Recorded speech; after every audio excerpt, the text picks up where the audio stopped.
What is up? Today I'm going to be doing the subframe bushings on Tony's E28 like I mentioned in the last video, so let's get to it. Also wanted to mention this method does work for the E34 5 series and E32 7 series, and it probably applies to more classic BMWs. However, keep in mind that you don't have to do it this way. If you don't feel comfortable using a torch, then I don't recommend that you do it. It's an effective method that worked for me, so use this method at your own risk. Already popped up the back seat here, because you will need to remove the rear seat. Here's where the bushing is going to be at.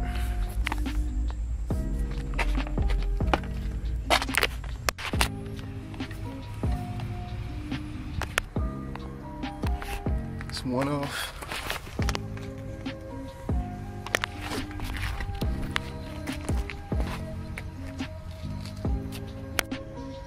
Should be a 22. Yep. Break that loose real quick on both sides.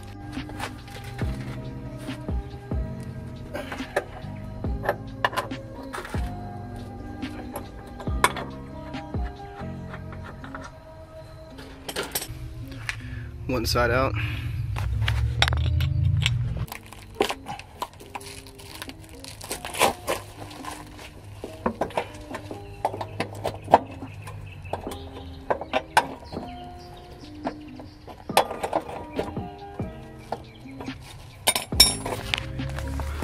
Before I loosen that one all the way, I'm gonna bring this jack down to support the subframe. Okay, this nut is out now, so I have to drop this plate over here as well. So that's out. Taking these two out. I've already removed one. These are 13mm for these two, and that's the 22. Now this part of the subframe is exposed. I'm going to thread this nut back on this side just a little bit, and the other side. I'm going to get my sledgehammer, tap it up a few times because it is splined from up top. And this is where it goes through, I believe. Yeah, these have seen better days. I think the car has about 180,000 miles on it, if I remember correctly. Alright, going down a little bit.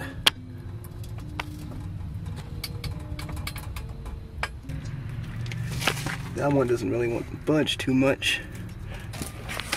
Let's see how far down we can go. Oh, damn. Sheesh. Yeah, that's pretty bad. Took a little persuasion, had to use the torch earlier than I thought, but now it's loose. So, bring this up. Like I said, it's splined, so it's gonna go in one position. So now we're gonna do the other side. Nice packaging. Pretty cool, pretty cool.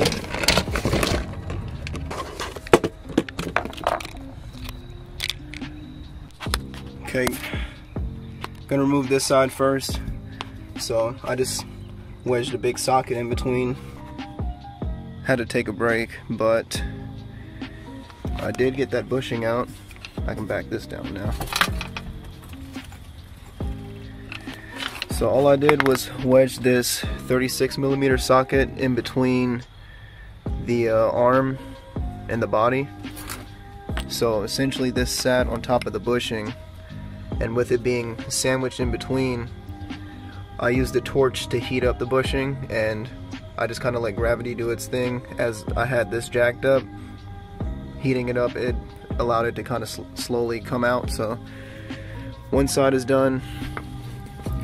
Since these are a two-piece design, very simple, you know, one will just go up top, one will go up bottom, then the sleeve fits all the way through, and then the long bolt that I removed earlier will go through the sleeve and the nut, and that'll really be it.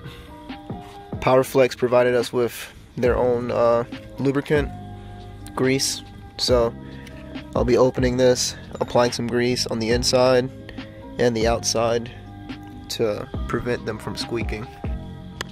2 half pieces are in, so now I can just go ahead and fit the sleeve through.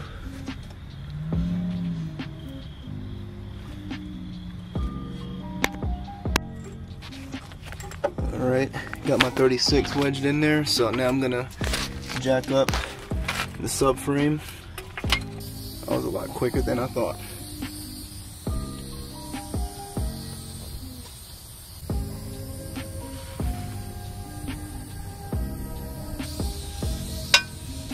Wanting to work its way down. Oh, it made it back onto the jack stand. So, I'm gonna go up with it.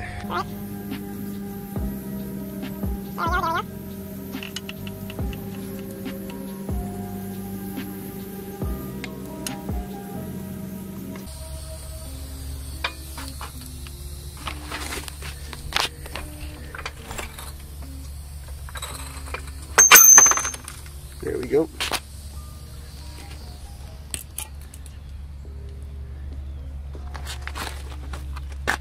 Probably don't want to touch that, but I'm just going to smack it over.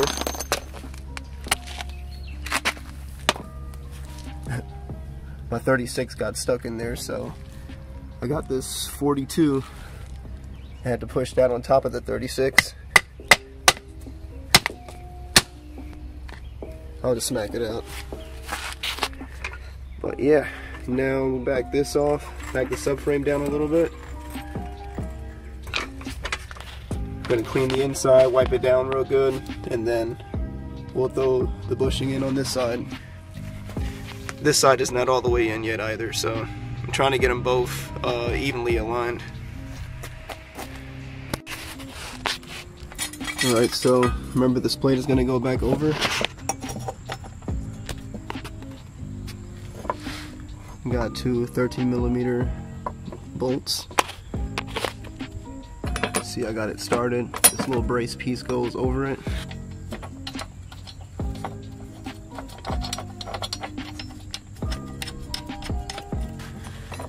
Now these are good to be bolted down. Torque this down to spec. I'll figure out the torque specs in a moment when I look it up.